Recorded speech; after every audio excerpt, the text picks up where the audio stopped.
কি বলবেন? সকালবেলা আসবেন, আপনি যেই হন না কেন, পুলিশ থানার থানার বড়বাবু হন আর যেই হন না কেন, রাতের বেলা আমার বাড়িতে নয়, আপনি সকালবেলা আসবেন। সকালে আপনার সঙ্গে কথা হবে। আপনি পুলিশের প্রমাণ কি আছে? আপনি পুলিশ না হয়তো ডাকাত হতে পারেন, ছিনতাইকারী হতে পারেন, হত্যাকারী হতে পারেন, দস্যু হতে পারেন। শিক্ষা নিতে হবে যে কোনো শত্রুপক্ষ যখন আপনাকে ডাকবে বারবার, সেখানে যাওয়া যাবে না।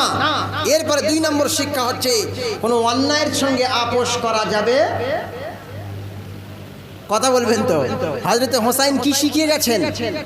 অন্যায়ের সঙ্গে আপোষ করা যাবে না। অন্যায়ের সঙ্গে আপোষ করলে কিন্তু আপনার ঈমানে ঘাটতি আসবে। কিসে ঘাটতি আসবে? ঈমানে ঘাটতি আসবে। যে ব্যক্তি হক কথা বলা থেকে চুপ থাকে, রাসূলুল্লাহ বলছেন ফাহুয়া শাইতানুল আখরাস, সেই হচ্ছে বোবা শয়তান। কি শয়তান? বোবা শয়তান। তার মানে সমাজের ভিতরে যত রকমের নোংরামি, যত রকমের অবৈধ কর্ম, যত রকমের বাতিলি কাজ, যত রকমের মানে অশ্লীল কাজ চলছে, সেগুলোর বিরুদ্ধে আপনাকে কথা বলতে হবে। কি বলতে হবে? বলেন, কথা বলতে পারবেন? অন্যায়ের বিরুদ্ধে কেউ কথা বলতে পারবেন? কে কে পারবেন? হাত তোলেন তো দেখি। অত সহজে হাত উঠবে না। আমি জানি অন্যায়ের বিরুদ্ধে লড়াই করার মতো লোকের ক্ষমতা খুবই কম আছে। অন্যায়ের সঙ্গে যুদ্ধ করতে গেলে কটা পয়েন্ট লাগে? 3টে পয়েন্ট। 1 নম্বর হচ্ছে যদি আপনার শক্তি থাকে, হাত দিয়ে অন্যায়কে বাধা দিতে হবে। কি দিয়ে? হাত দিয়ে। যদি গ্রামের কোনো প্রধান হয়, তার সামনে যদি কোন রকমের অপকর্ম চলে, প্রধান হাত দিয়ে বাধা দেবে। গ্রামের কোনো লিডার যদি থাকে, সে হাত দিয়ে বাধা দেবে। মসজিদের কোনো মোতাওয়াল্লি যদি থাকে, হাত দিয়ে বাধা দেবে। মসজিদের ইমাম যদি থাকে, জবান দিয়ে বাধা দেবে, হাত দিয়ে বাধা দেবে। তারই হবে প্রকৃত জিহাদ। হোসাইন জিহাদ করেছেন, প্রথমে হাত দিয়ে জিহাদ করেছেন, তারপরে মুখ দিয়ে জিহাদ করেছেন। ওই সমাজের নেতাগুলো হাত দিয়ে আপনাদেরকে জিহাদ করতে হবে, অন্যায়কে বাধা দিতে হবে। সুদ খাওয়া যাবে না, বন্ধ। ঘুষ খাওয়া যাবে না, বন্ধ। 2 নম্বরই করা যাবে না, বন্ধ। আল ঠেলা যাবে না, বন্ধ। মানে ভেজাল দেওয়া যাবে না, বন্ধ। এই যদি সমাজের পাওয়ারফুল মানুষদের কাজ হতো, খোদার কসম করে বলছি, সমাজের ভিতরে আর একটা অন্যায় থাকতে পারতো না। অন্যায়ের প্রতিবাদ শিক্ষা দেয়, অন্যায়ের বিরুদ্ধে লড়াইয়ের শিক্ষা দেয় হযরত হোসাইন রাদিয়াল্লাহু তাআলা আনহু। তাহলে 1 নম্বর হলো যদি শক্তি থাকে হাত দিয়ে বাধা দাও। 2 নম্বর হলো যদি হাত দিয়ে বাধা দেওয়ার শক্তি না থাকে, মুখ দিয়ে বাধা দাও। ইমাম সাহেবরা কি দিয়ে বাধা দেয় ভাই? কি দিয়ে বাধা দেয়? মুখ দিয়ে বাধা দেয়। কোন সমাজে যদি অপকর্ম হয়, ইমাম সাহেব মেম্বারে দাঁড়িয়ে বক্তব্য করে কোরআন হাদিস দিয়ে, তাহলে মুখ দিয়ে বাধা দেয়। 3 নম্বর হচ্ছে যদি আমি হাত দিয়ে না পারি, মুখ দিয়ে না পারি, তাহলে আপনার কিনা কি করতে হবে? চুপ থাকতে হবে। চুপ, কিপ সাইলেন্ট, চুপ। শুধু চুপ থাকলে হবে না, তাহলে এই অন্যায়টা বেড়ে যাবে। আপনাকে মনে মনে এই 2 সংকল্প করতে হবে। এই সংকল্প করতে হবে যে অন্যায়টাকে কিভাবে দমানো যায়। দরকার হলে রাত 12টার সময় ওসির কাছে যেতে হবে, রাত 1টার সময় এক পাওয়ারফুল লোকের কাছে যেতে হবে, রাত 2টোর সময় আরেকজনের কাছে যেতে হবে, গিয়ে আপনার চেষ্টা চালাতে হবে যাতে করে সমাজের ভিতরে যত অপকর্ম আছে, এই অপকর্মগুলো যেন দমে যায়। তাহলেই হবে এই কারবালার ইতিহাসের, কারবালার এই ঘটনার প্রকৃত শিক্ষার উপরে আমল করা, তাই না? প্রকৃত শিক্ষার উপরে আমল করতে হবে। যদি আমরা আমল করতে পারি, তাহলে এই আশুরা আমাদের জন্য। আর যদি আমল না করতে পারি, তাহলে এই আশুরা আমাদের জন্য নয়, তাই না? আমরা কি কোরআনকে মানি? কে কে মানি? হাত তোলেন তো দেখি। সবাই মানি। আর যারা হাত তুললেন না, তারাও মানেন তো? হ্যাঁ, মানি হুজুর, মানি। যে শুধু কোরআন আছে একটা, ওই তাকে তুলে রাখতে হয় কাপড় জড়িয়ে, তার হুকুমকে মানি না। আমি কথা ভুল বলছি? কথা কি ভুল বললাম? মানি হুজুর আমরা সবাই, কিন্তু কোরআনের যা হুকুম আহকামগুলো আছে ওগুলো পরিপূর্ণ মানি না। হ্যাঁ, ওয়াল্লাহ, পেটের চালে বস্তা বাদ দিয়ে হবে। কই আমাদের বস্তা বাদ দিয়ে হয় না তো?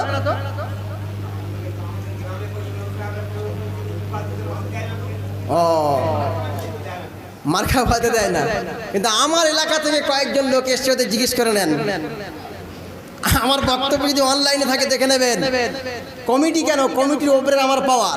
আমি কমিটিকে বলে দিচ্ছি আমার তোমাদের ওপরে পাওয়ার, যদি আমাকে কথা বলতে দাও আমি থাকবো, অন্যথায় আমি গেলাম। তো ব্যাপারটা হচ্ছে এই, কারবালার ইতিহাস হলো আমাদেরকে অন্যায়ের বিরুদ্ধে লাঠি ধরতে শেখায়, অন্যায়ের বিরুদ্ধে খড়গ হস্ত হতে শেখায়, অন্যায়ের বিরুদ্ধে প্রতিবাদ করতে শেখায়, অন্যায়ের বিরুদ্ধে জবান দিয়ে যুদ্ধ করতে শেখায়, অন্যায়ের বিরুদ্ধে খেপে উঠতে শেখায়। আমাদের প্রকৃত এই শিক্ষা হওয়ার দরকার, কারণ কোরআন এসেছিল বাতিলকে নিভিয়ে দেওয়ার জন্য, বাতিলকে মিটিয়ে দেওয়ার জন্য, হককে প্রতিষ্ঠা করার জন্য। মুহাম্মদ সাল্লাল্লাহু আলাইহি ওয়াসাল্লাম 23 বছর ধরে নয় 63 বছর ধরে চেষ্টা চালিয়েছে বাতিলকে নিভিয়ে দেওয়ার জন্য। লক্ষ লক্ষ সাহাবীরা প্রাণ দিয়েছে বাতিলকে নিভিয়ে দেওয়ার জন্য, লক্ষ লক্ষ ইমামরা প্রচেষ্টা চালিয়েছে বাতিলকে নিভিয়ে দেওয়ার জন্য। এরপরেও বাতিল মাথাচাড়া দিয়ে আছে, কারণ সমাজের ভিতরে আমরা মুসলমান বটে, প্রকৃত মুসলমান নই। রাগ করলেন? ভাইরা রাগ করলেন? আমি যদি আজকে হক কথা না বলে চলে যাই, এই বিষয়টা আমার পুরো ভিডিও রেকর্ডিং হয়ে আছে আল্লাহর কাছে। কিয়ামতের দিনে আল্লাহ রেকর্ডিং বার করবে। এই সিসি ক্যামেরাটা নিয়ে তো দেখি দেখি মুফতি ইমরান আনোয়ার ওখানে গিয়ে কি কথা বলেছিল, থুতু দিয়ে কি ছাতু ভিজিয়েছিল নাকি এর প্রকৃত শিক্ষাটা দিয়ে এসেছিল। যাই হোক সম্মানিত ভাইরা, আমি আপনাদেরকে কষ্ট দিতে আসি নাই, আমি আপনাদেরকে সঠিক কথাটাই বলতে এসেছি। আল্লাহ রাব্বুল আমিন কোরআন আল কারীমকে পাঠিয়েছেন জীবিত মানুষদের জন্য, মৃত মানুষদের জন্য পাঠায় নাই। কার জন্য পাঠিয়েছে? কার জন্য? জীবিত মানুষদের জন্য পাঠিয়েছেন। আপনি সূরাতুল ইয়াসিনের 6, 9, 69 নম্বর আর 70 নম্বর আয়াত খুলে দেখবেন, আল্লাহ রাব্বুল আমিন বলছেন এই কোরআন আল কারীমকে আমি আল্লাহ রাব্বুল আমিন পাঠিয়েছি জীবিত মানুষদের জন্য। আর আমরা কি করি? তার উল্টো আমল করি। রাগ করবেন না, সমাজের ভিতরে যে কাজটা হয় আমি আপনাকে বোঝাচ্ছি। মনে করুন কেউ মারা গেল, সলিমউদ্দিন চাচা মারা যাওয়ার পরে তাকে গোসল দিয়ে আর ঘরের ভিতরে শুইয়ে রাখা হলো। রাখার পরে মাদ্রাসায় গিয়ে দাওয়াত দেওয়া হলো 10 জন ছেলেকে। কেন? তোরা এসে এখানে কোরআন পড়বি। কোথায়? না, তোরা এসে এই মৃত ব্যক্তির পাশে কোরআন পড়বি। মৃত ব্যক্তির পাশে এসে খুব কোরআন পড়ছে, কোরআন পড়তে পড়তে এক পর্যায়ে এসে পড়ছে আর রিজালু কাওয়ামুনা আলান নিসা, আবার অন্য জায়গায় পড়ছে লিযাকারি মিসলু হাযিল উনসায়াইন। এই আয়াত যখন বারবার তেলাওয়াত করছে, আর যে মানুষটা শুয়েছিল ওই মানুষটা তার মেয়ের হক মেরেছে। কার? মেয়ের হক মেরে হজ করে এসেছে, আর ছেলের নামে সবগুলো লিখে দিয়ে মেয়ের সম্পদ দেয় নাই, মারা গিয়েছেন, শুয়ে আছে। আর মাদ্রাসা থেকে ছেলেদেরকে এনে কোরআন কারীমের তেলাওয়াত করা হচ্ছে, আর ওই আয়াতটা সেই ছেলেরা পাঠ করছে আর পড়ছে লিযাকারি মিসলু হাযিল উনসায়াইন। তার মানে হলো পুরুষ যে সম্পদ পাবে তার অর্ধ সম্পদ পাবে, অর্ধেক সম্পদ পাবে মেয়ে। ওর বাপ তো ওই আমলের বিরোধিতা করে মরে শুয়ে আছে, আর ওই আমলটা মৃত মানুষকে শোনাচ্ছে। আচ্ছা বলুন তো ওই ব্যক্তি কি উঠে ওর মেয়ের সেই সম্পদটা ফিরিয়ে দিতে পারবে না? পারবে না? বলেন পারবে? তাহলে কোরআন জীবিত ব্যক্তির জন্য না মৃত ব্যক্তির জন্য? জীবিত ব্যক্তির জন্য। জীবিত ব্যক্তিরা এই কোরআন পড়ে যেন আমল করতে পারে, এই কোরআন পড়ে যেন আমল করে জীবনকে ভালো করে তৈরি করতে পারে। মরে যাওয়ার পরে কোরআন পড়ে কোনো লাভ ওই ব্যক্তির হবে কিভাবে? না সওয়াব হয়তো পৌঁছাতে পারে, কিন্তু ও উঠে আর আমল করতে পারবে না। ওই জন্য এখনো যারা জীবিত আছেন কোরআনকে আঁকড়ে ধরুন, হাদিসকে আঁকড়ে ধরুন, মানার চেষ্টা করুন, জানার চেষ্টা করুন, বোঝার চেষ্টা করুন, এবং সমাজে, রাষ্ট্রে, দেশে ছড়িয়ে দেওয়ার চেষ্টা করুন। যাই হোক সম্মানিত ভাইরা আমার, আমি হয়তো আপনাদেরকে অনেক কষ্ট দিয়ে ফেলেছি। তো এখন কতজন আছে এখানে? অনেকজন আছে। 200 হবে? 200 মানুষ আছে। 200 মানুষ। এটা কতলা মসজিদ? 2তলা মসজিদ। আর কতলা করবেন? ওপরে আর একটা করবে। ফজরের জামাতের লোক কজন হয় বলেন? আমি একটু শুনি। আচ্ছা, 8-10 জনের জন্য আপনি 3তলা বিল্ডিং করবেন, তার মানে তো সমাজের টাকা নষ্ট করছেন। জুমার দিনের ঝামেলা সামলাতে হয়, বাইরে নামাজ পড়বে, তারা ভিজে ভিজে নামাজ পড়বে। রাগ করলেন? হ্যাঁ, রাগ করলেন আপনারা। এই ভাইরা রাগ করলেন? আপনি আপনার বিবেক দিয়ে চিন্তা করুন, ফজরের জামাতে যদি 10 জন হয়, জোহরের জামাতে যদি 50 জন হয়, আসরে যদি 60 জন হয়, আর মানে আপনার কিনা মাগরিবে যদি 100 হয়, আর এশাইতে যদি 100 হয়, তাহলে আমার মনে হয় 100 লোকের জন্য মসজিদ করা জরুরি। আর কারোর জন্য মসজিদ করা জরুরি নয়। মানে জাতির টাকা নষ্ট হচ্ছে। এই দুতলা বিল্ডিংটা বেকার পড়ে থাকবে 1 সপ্তাহ, 3তলা বিল্ডিংটা বেকার পড়ে থাকবে 1 সপ্তাহ। এরপরেও রাসূলুল্লাহ বলেছেন মসজিদ তৈরি করো, কিন্তু এরকম 3তলা পড়ে থাকার জন্য তৈরি করো না, নামাজি ভর্তি করো, নামাজি ভর্তি করো। নামাজি 5 প্রকারের। কয় প্রকারের? কয় প্রকারের ভাই? কথা শুনবেন তো আমার দিকে? কয় প্রকারের? জোরে সবাই মিলে বলতে হবে। কয় প্রকারের? কয় প্রকারের? 5 প্রকারের। প্রথম নম্বর হচ্ছে, 1 নম্বর হলো ইদু মোল্লা। কি মোল্লা? ইদু মোল্লা। ঈদে আসে, শুধু ঈদে। রোজার ঈদে আসে পায়েস খাওয়ার জন্য, আর বকরা ঈদে আসে গোস্ত খাওয়ার জন্য। এরা হচ্ছে 1 নম্বর মুসল্লি, ইদু মোল্লা। 2 নম্বর হচ্ছে শুক্র মোল্লা। কি নাম? শুক্র মোল্লা। যে সারা সপ্তাহে পাওয়া যায় না, শুধু শুক্রবার আসে নামাজ পড়তে। এটা হচ্ছে 2য় পর্যায়ের মুসল্লি, শুক্র মোল্লা। 3 নম্বর হচ্ছে রমজান মোল্লা। কারণ নাম রমজান আছে নাকি এখানে? আছে কেউ রমজান? নেই তো। 3 নম্বর হচ্ছে রমজান মোল্লা। শুক্রবারেও পড়ে না, ঈদেও পড়ে না, ও রমজান মাসে এসে ভিড় জমায় ইফতার খাওয়ার জন্য। কটা হলো? 3টে। 4 নম্বর হচ্ছে জানাজা মোল্লা। কি মোল্লা? ও ঈদ হোক, বকরা ঈদ হোক, জুমা হোক, আর যা কিছু হোক না কেন, ও জানাজায় গিয়ে হাজির হবে। কারণ আমি মরে গেলে যদি এরা না যায়, আমি মরে গেলে যদি এরা না যায়, এই ভয়েতে জানাজায় নামাজ পড়তে আসে। তাহলে 4টে হলো। 5 নম্বরটা বলবো? হ্যাঁ, এটা অনেক কঠিন লাগে, একবার ভালো করে দম নিয়ে যান সবাই। 5 নম্বরটা হচ্ছে আলু মোল্লা। কি মোল্লা? আলু মোল্লা। আলু মোল্লা। আলু বসে খাওয়া যায় না, আলু মাছে, আলু ডিমে, আলু ভাজা, আলু সিদ্ধ, আলু মলম, আলু ছানা, আর যত রকম মানে কিছু আছে, প্রত্যেকটা দিয়ে আলু খাওয়া যায় না। ঠিক যেমন করে আলু সব জায়গায় লাগে, ঠিক সমাজের মধ্যে এক কোয়ালিটির মোল্লা আছে, আলু মোল্লা। এরা সব জায়গায় যায়। এরা যাত্রায়ও যায়, এরা সিনেমায়ও যায়, এরা সুদের কারবারে যায়, এরা আল ঠেলায়ও যায়, এরা মালে ভেজাল দিতেও যায়, এরা নামাজ পড়তেও যায়, এরা গান শুনতেও যায়, 2 নম্বরই করতে যায়, চিটারি করতে যায়, বাটপারি করতে যায়। এরা হচ্ছে সমাজের ভিতরে আলু মোল্লা। এই আলু মোল্লার সংখ্যা বেশি। আর আমরা আলু মোল্লার জন্য মসজিদ করার জন্য ঘুরছি। আরে ভাই, অনেক বক্তা যায়, তার যদি দাওয়াত হয়, একটু ভালো বক্তব্য করলে দাওয়াত হবে, কিন্তু আমি ওটা চাই না ভাই। আমি যদি একবার সুযোগ পাই, তো একবার 100 পর্যন্ত টেনে দিই। এতে আমার দাওয়াত হোক না হোক কোনো সমস্যা নাই, কারণ আমি জুম্মার দিনে প্রতি জুম্মায় একটা করে দাওয়াত দিই। এই যে হাফেজ সাহেব আমার ওখানে মহল্লায় নামাজ পড়ে, আমার বক্তব্য মানে আধা ঘন্টা আগে শুরু হয়, দেখবেন মসজিদ প্যাকটা।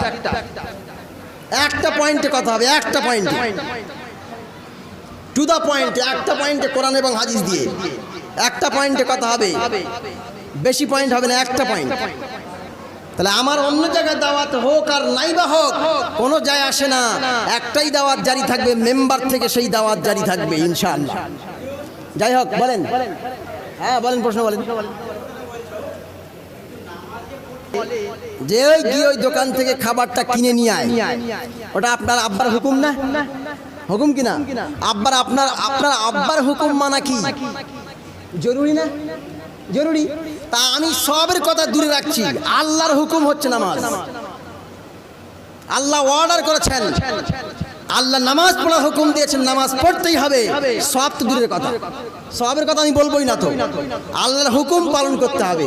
এরা সব আল্লাহ দেবেন, কত কি দেবেন তিনি জানেন।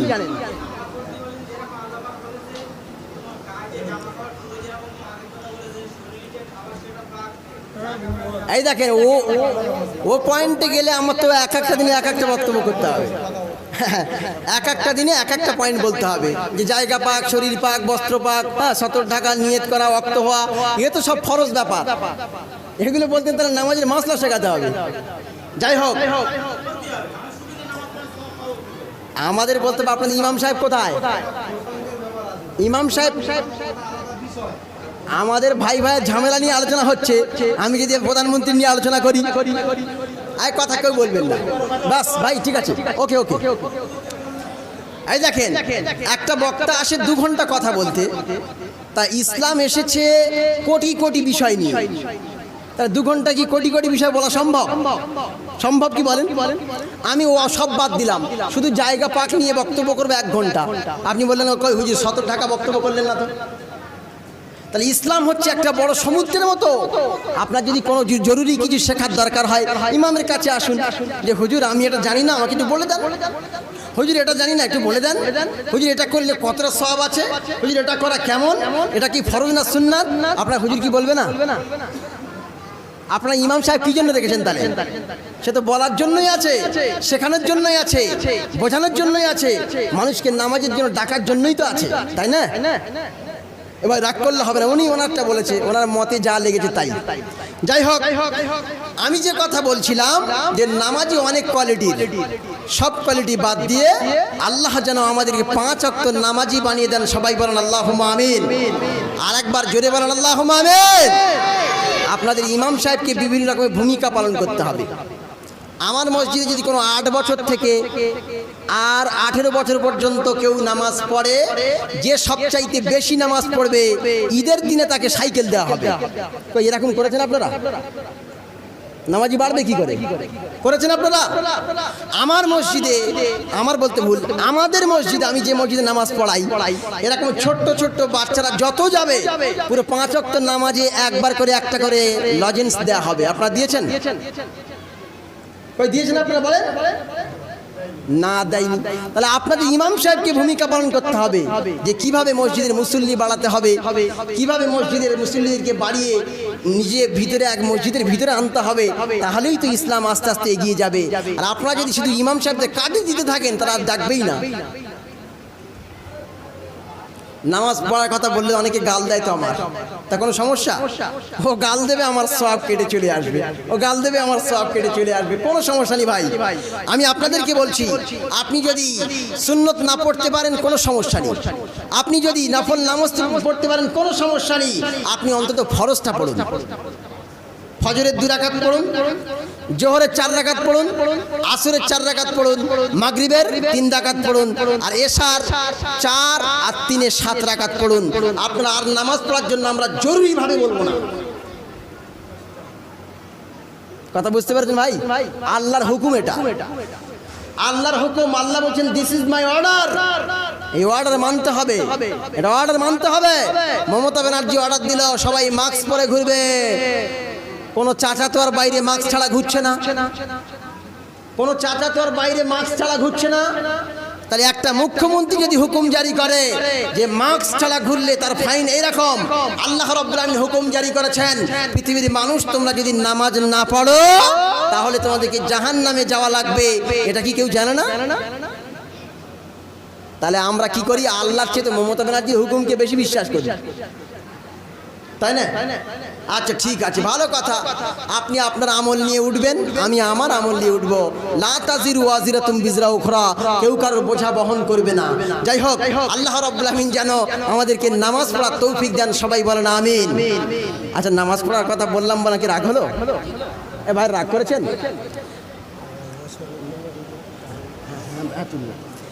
নামাজ পড়ার কথা বলেছি, রাগ করেছেন?